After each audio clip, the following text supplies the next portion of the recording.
The rose is off the bloom, and AEW should know better by now. AEW has been around for 3 years now, and they've gotten TV contract renewals, they've gotten big contracts, they've gotten surprise people who come back from them, and it's kind of like blown up in their faces in some places other than others. There's quite a bit of issues that are plaguing AEW still now, even to this day. And if I was running AEW, I would definitely do it a different way than what Tony Khan is doing it. The way Tony Khan is doing it right now is the same way Dixie Carter ran TNA back in the day. I'll wait for your hatred to blow over for a second. 3, 2, 1. Okay, here we go. This is what I mean. Dixie Carter ran TNA because her daddy gave her money to buy whatever she wanted to. And she bought TNA at that time. And she ran it the way she saw fit. And she was making decisions, on who wins, who loses, just like Tony Khan does. What did Dixie do when she got the book? She brought in as many ex-WWE talent as possible. What is Tony Khan doing? He's bringing in ex-WWE talent as much as possible. People had a problem with that then. People have a problem with that now. She tried to make her own niche. I believe X Division was there before she even got there, because I think Jeff Jarrett officially started TNA, and then Dixie Carter, bought it out and for a long time, and then it was Billy Corgan, and now it's the Owl Company, whatever they're called now. So that's what they're doing now. So the issue with AEW is that not the TV stuff. That the TV stuff is great. They're maintaining good numbers, but is the content captivating? So Christian Cage is injured, so he has the Luchasaurus thing. Christian Cage definitely good on the mic when it comes to being a heel shitbag, because he really is that way. MJF is good on the microphone. Tony Khan had to bend over backwards to get him to go back with the company. If it wasn't without MJF like begging for a ton of money to be a heel, they would have no heels in that company right now, because Christian doesn't want to do a heel thing right now, and nobody else comes close to those two guys.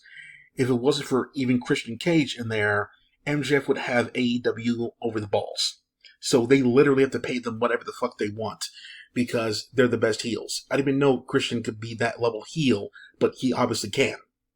But no one else in that company, out of all the people they got a lot of people there. Nobody there can be a heel as good as MJF can. Jericho, of course, but that's default.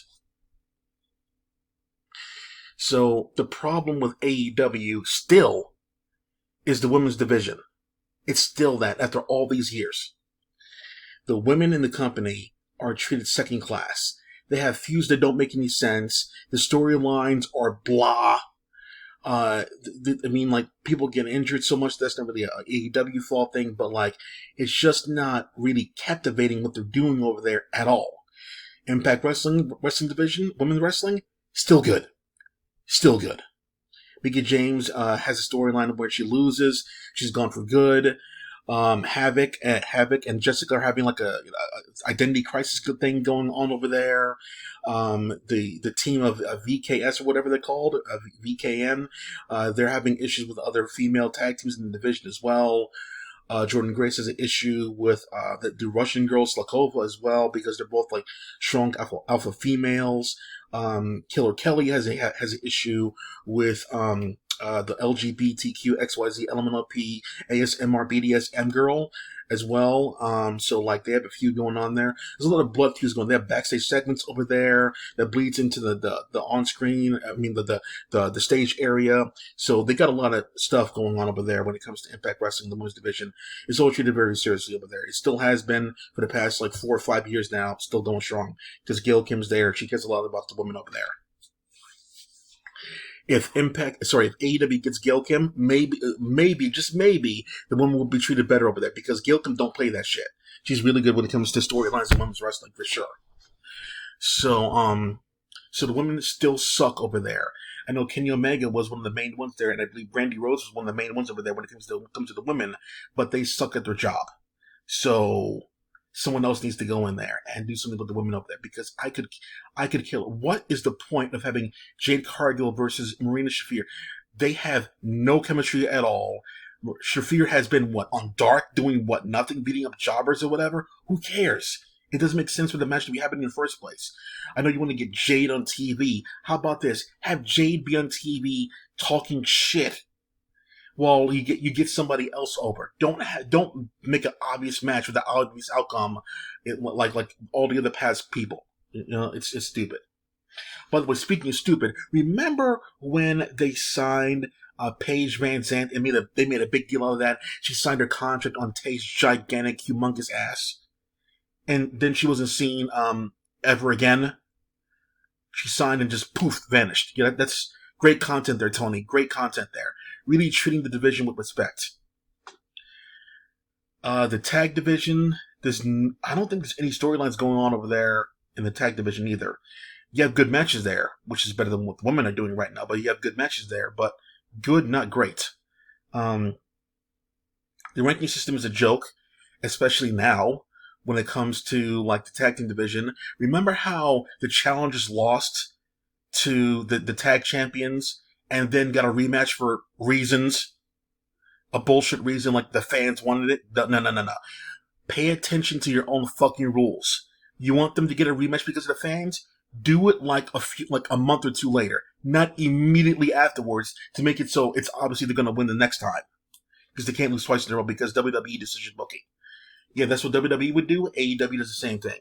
Speaking of which, let's talk about their Battle Royal Rumbles. I hate that like every company follows the exact same formula as WWE. I think AEW is a small twist on it where they're like 4 or 5 at a time and they come in there. It's a clusterfuck thing. But the main rule that WWE, for some reason, never changed after like 1,000 years is the fact that they have, if you, both feet must hit the floor. If some guy goes on one foot and goes 1 foot, that's great there. But the fact is that you can have a person who's eliminate somebody who's actually in the match, and that legally counts as them being eliminated. That's fucking stupid. Someone could literally come down the aisle, not get in the ring, and then chill in commentary or in the audience, in the fans, underneath the ring for the entire duration of the match and come back and win. I hate that rule. You have 4 referees out there. Give that person who's there, who doesn't want to get in the ring, a 10 count. If they don't want to get in the ring, they're gone. They're eliminated. Move on to the next one. If that referee happens to miss an elimination on that side while he's getting the other person back in the ring, oh well, drama. But they shouldn't be allowed to stay on the floor for the entire duration of the thing. Triple threat matches or ladder matches having are allowed to have no DQs in there. That's a WWE thing as well. Let's be a little bit more sane. Ring of Honor understood this as well. Let's do a little more sane stuff here when it comes to importance of title matches. Title matches in general shouldn't allow anybody to interfere in the match. So unless you're like an official manager who doesn't get involved in matches at all, title matches in general should be no interference. If you get in Ring of Honor, if you interfere, you either get a heavy fine or you get fired. It's one of those two things. Yeah, so like Ring of Honor don't play that shit. Regular singles, standard matches, whatever, gimmick matches, grudge matches, whatever, that's fine. But for title matches especially, no one should be allowed to interfere. No one should be allowed to interfere. You're probably thinking like, oh, what would happen if like that happened and it wasn't like the Young Bucks coming down there to help Adam Page go in there and get the belt or whatever. You could do it another way where the referee is not looking and they do that. Something along those lines there. Like you can skirt around the rules that way, but in general, title matches should not allow people to get involved in the matches. It's a disrespect to the sport in general, and you make your company look carny. Like I said, the ranking system is really messed up. Because you just have people just going in there asking for title matches and they get them immediately. That's what WWE does. So they need to. Well, they need to, but they're probably not going to because it's just easier to book on the seat of your pants. And the final thing that they're doing to copy WWE is that after all these years, it's becoming less and less important to keep things in check. Like I said, with everything else I said on the list so far, you're keeping things less and less in check. The women are just like afterthought here. The tag division, the title situation there. You have so many times vacant to be champion, and you have a tournament for it to be a champion or whatever. What happened to your ranking system? That's why the ranking system should be in place in the first place. For example, if Thunder Rosa gets injured, doing whatever, backing that shit up on the headboard, then the next person in line should get the interim title at that time. I don't believe in personally, I don't believe in having a match or whatever between second and third place. If the runner up or whatever is there and the champion goes down because of an injury, they should get the title immediately. Then they maybe have a match or whatever with somebody else, but not a match for the title. Don't do that. We all know who's going to win because they're runner up in the rankings, whatever, runner up in popularity. So I don't think that should happen at all. So they should do something when it comes to the ranking and stick to it per se. And keep the damn thing on screen for more than 1 second. People can't read that shit. Maybe that's their intention. They don't want to read that either. Side note as well. I said this way back in 2019 that they should have credits for the people involved in the show at the end of the thing. WWE doesn't do that. Ring of Honor doesn't do that. Impact doesn't do that. Ring of Honor should do that. Give credit to the people behind the scenes as well who make the show possible. But, like I said, WWE style is just lazier and easier to not give them any credit at all. So I don't expect them to do that either. So, yeah.